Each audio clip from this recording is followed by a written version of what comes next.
Did you have a limiting belief on price, and from where you started your price to what it is now, and what helped you to still kind of have the conviction to increase it? For sure. I don't think it's just in our coaching, because before, like I mentioned, I used to run an agency, and then transition to more of the coaching side of things, right? And like I remember telling you, and a lot of people don't believe this, but it's like we didn't switch because of money. Like I didn't switch to coaching because I wanted to make more money, because I thought it was more scalable. I didn't even know that I was going to do coaching in the first place, right? I was just like, look, I'm making content about XYZ. I'm not myself in XYZ. And I know that I can't do this long term. So let's switch to something where I am making content that I do like. And then we'll find a way to monetize it later on. In terms of pricing, in the agency, we used to charge, I believe, like 4K. And then it went from 3 to 4K all the way to like 9.5K for the agency itself. And that's the first time that like the price unlock has gone into my head. Then the second time was in coaching. So whenever I over deliver for the community, which by the way just means that I put a lot of courses, a lot of support, a lot of just stuff that I didn't have to do, like one-on-one onboarding calls with like hundreds of people joining.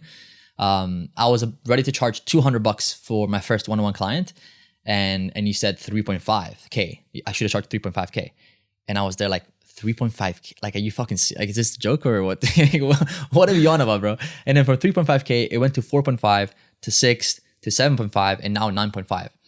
And the biggest thing that I learned is obviously, I think it comes down to conviction, like conviction behind me seeing the prices. The reason why I didn't want to say is like maybe me now seeing at 20K, I don't feel like I have conviction behind it. But you gave me that conviction as well. But also thinking about the value that I provide for the certain price point that they tell me. So there's a lot of different things that I kind of talked about, but that's a limiting belief that I overcame for sure. You did. I remember when we talked about like in the agency offer as well. I said, like just do the same thing and you charge 9.5, right? And it worked. And we did it, 2 weeks and it after. worked. And then now you do the same, but for your one-on-one offer, and it is more scalable and it's the same price, which is crazy, right? So and I love this from Hormozi, where if you want to scale, you would need to charge a lot to a small number of people, or a little bit to a lot of people. But like being in the middle, that doesn't make sense. But like to under demand is kind of the middle for most people. But it's like for one-on-one, people expect one-on-one support, but they like it doesn't scale. Like we even talked about today that even a 10K one-on-one to get to $1 million a year, it's not gonna be a scale, because your client results would go down. You wouldn't be able to focus on content. You wouldn't be able to stay healthy, like all these things that are important. And even with that, it's like 10K price. Imagine people charging way less for a one-on-one. I understand a lot of people want to help others and over-deliver, but I think the best way to do that is through content, what we are doing right now, for example, right? Yeah, for sure. So it is that way you can help so much more people, but then the people that actually want to work with you, they need to pay more. Again, if it is a one-on-one or if it is close access, if it's something that super takes no time, then Even with you, bro, like I think seeing you increase the price on me, like made me, I mean, of course it was more, but I didn't really like, obviously, the value that you gave me was so much more than like, I was prepared to give you like 90% of all I had, just as long as I don't go broke.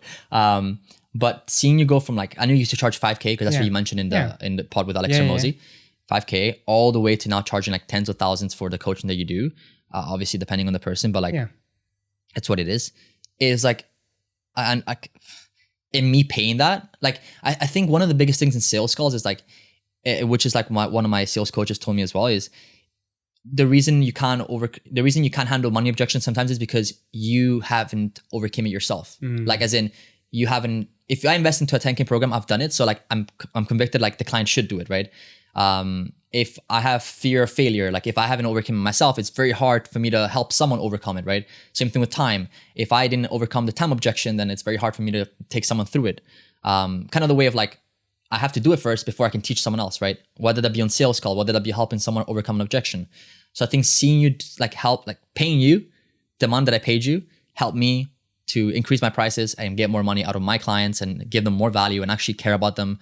Because I think that's one of the biggest like differentiator from you versus other people is like you genuinely care. Now, a lot of these trainings are available for free with all of the templates, AI tools, private feedback for you to be able to implement in your business. And guess what? It's absolutely free. So if you're interested, the link will be down below in the description and you can apply to join there.